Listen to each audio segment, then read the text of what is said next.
The sun is just beginning to rise over a frost-covered plain. Smoke drifts lazily from a half-dead fire pit. Somewhere nearby, a marmot squeals, then goes silent. The camp is stirring. Feet shuffle. Someone groans. Someone coughs. Someone dramatically clears their throat like they're auditioning for a Paleolithic opera. You're not wearing pants, because pants haven't been invented. But you are wearing a mammoth-hide wrap that smells like old soup and wet dog. Your nose is running, or maybe it's just cold. Either way, your body hurts, your head is foggy, and someone is yelling something about a hunting party. You blink, snort, and lie very, very still, because today, you're not feeling it. The question is, are you actually sick, or are you just trying to skip hunting? And more importantly, did cavemen ever fake being sick to get out of doing hard stuff? Let's be clear about one thing. Hunting in the Paleolithic era was not a casual morning jog with a protein bar and some upbeat music. There was no playlist, no pre-hunt smoothie, no foam rollers or stretchy pants. It was brutal, dangerous, exhausting, and often wildly unproductive. You weren't jogging, you were sprinting through uneven terrain, slick with mud, roots, and things you hoped weren't animal droppings. You were dodging angry, confused animals the size of minivans, all while gripping a spear you carved yourself using a rock and spite. There were no safety protocols, no backup plans. If your spear broke, you were just a person aggressively pointing a stick at something that could crush you with its forehead. You could spend 8 hours stalking a beast that would bolt the second it caught your scent. 8 hours of crouching in cold grass, sneaking behind trees, getting smacked in the face by branches, and whisper yelling at someone named Grog not to step on twigs.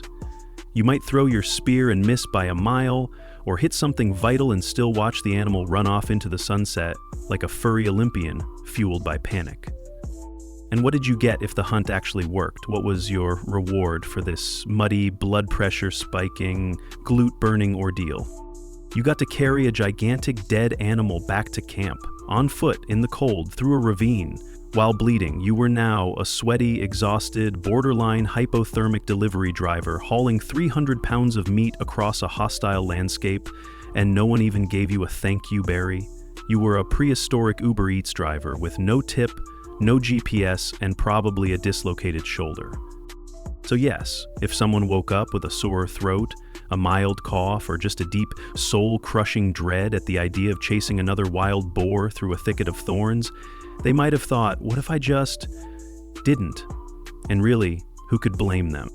But here's the catch. You couldn't just say you didn't feel good. This wasn't a world with thermometers, work-from-home policies, or sympathetic HR departments that emailed back, "Feel better," with a smiley face emoji. This was a world where "I'm sick" could mean anything from "I have a stomach bug" to "I was mauled by a badger." There was no scale, no diagnostics. You couldn't hold up a thermometer and say, "See, 11.4, that's officially sick." You had to convince them. Because if you weren't coughing, bleeding, or actively being gnawed on by something, most people assumed you were fine. And if you weren't fine, you'd better be convincing, because everyone was tired, everyone hurt, everyone had lice. The threshold for sympathy was somewhere between missing a limb and being actively on fire. So if you were planning on staying behind, wrapped in furs, sipping warm broth while others chased elk through frozen swamps, you needed to put on a performance. You needed to sell it. Let's break it down. What signs of illness could a Paleolithic person realistically fake? Coughing, easy. Just overdo it. Add some chest grabbing, bonus points for wheezing like a winded sloth. Limping, risky. If you limp too well, someone might actually poke your leg to see if it's broken. Fever, harder. You can say "I feel hot," but unless you're sweating or shivering, no one's buying it. Stomach pain, the all-time classic. Just double over and moan dramatically. But the real art of the fake sick wasn't in the symptoms. It was in timing and reputation. Too many sick days and people start giving you side-eye when it's time to lift heavy things. Too few and you'll be expected to chase elk through a blizzard while bleeding from the forehead. So you had to balance your bluff carefully. You had to create sick day theater. The tribe is up early. A hunting party is forming. The fire crackles, weapons are being checked, and you shuffle slowly out of your hut, wrapped in every scrap of fur you own, eyes squinting dramatically. You cough once, then again. You sit heavily on a rock and groan as if the weight of the world, and possibly your intestines, is dragging you down. Someone offers you a root. You wave it off. This is a key moment. If you eat enthusiastically, you're caught. But if you reject the food, now you're acting. You cough again, a soft, wet sound. You wipe your nose with a leaf. You sigh and say the magic words. I don't think I can make the hunt today. Then, silence.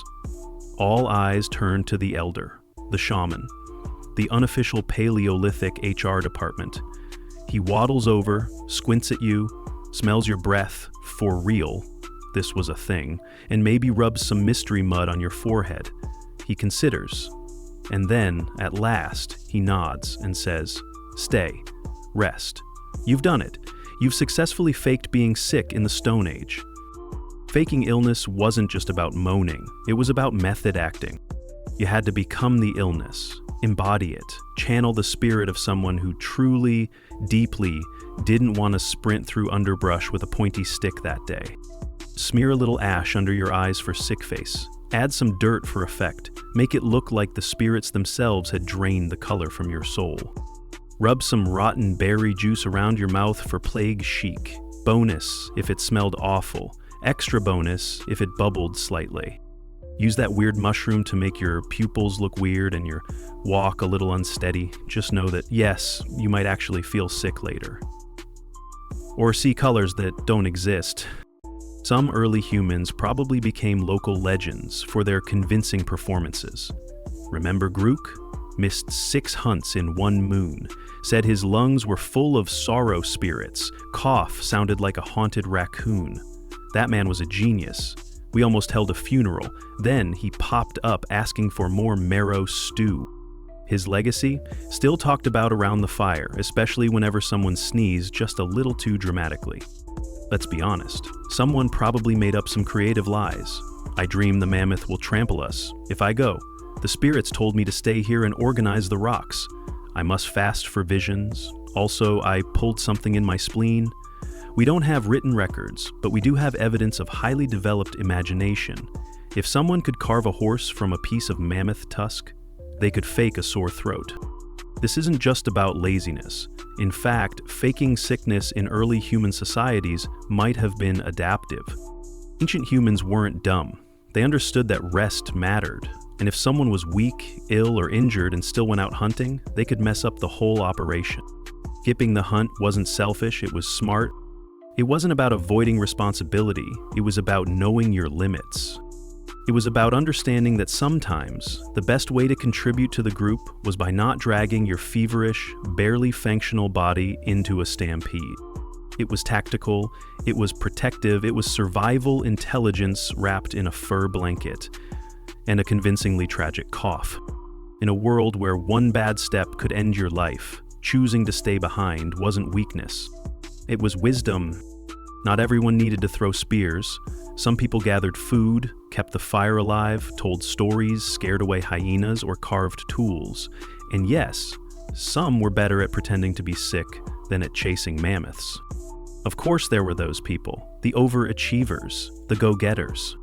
They never got sick. They always joined the hunt. Rain, snow, saber-tooth warning, didn't matter. They were out there before sunrise, already stretching and sharpening their spears.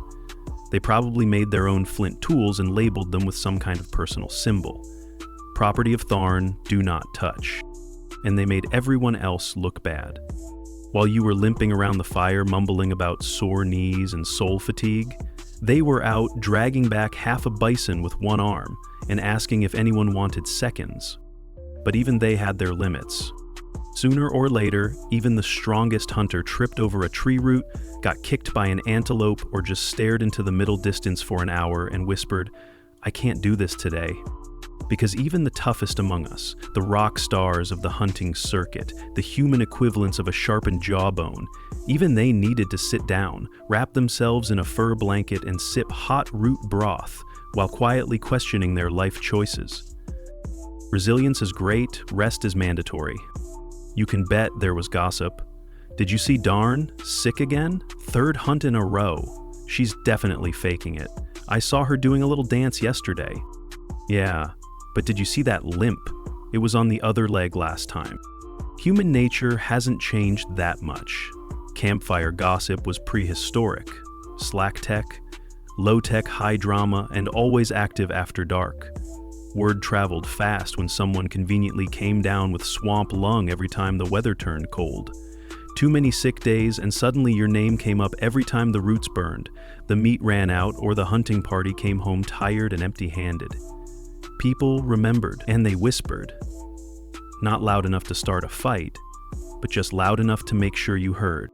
Archaeologists have found Paleolithic skeletons of people with serious injuries, broken bones, deformities, diseases, who lived years past when they should have died. Why? Because someone cared for them. Someone brought them food, kept them warm, made sure they didn't get trampled during a migration or left behind during a mammoth sprint. Someone slowed down to match their pace, wrapped their wounds, shared their fire. They didn't just survive by accident, they were protected on purpose. That means empathy is ancient. It wasn't invented by philosophers or therapists. It was carved into our bones, practiced beside fire pits, and carried across harsh terrain.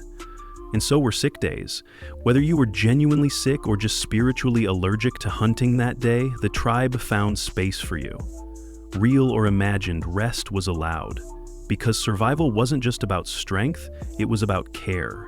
And care was a collective habit. Sick days weren't a sign of weakness. They were built into the rhythm of the tribe. 40,000 years later, you're in a hoodie, sending an email. Hey, not feeling great today. Going to rest up and circle back tomorrow. You cough.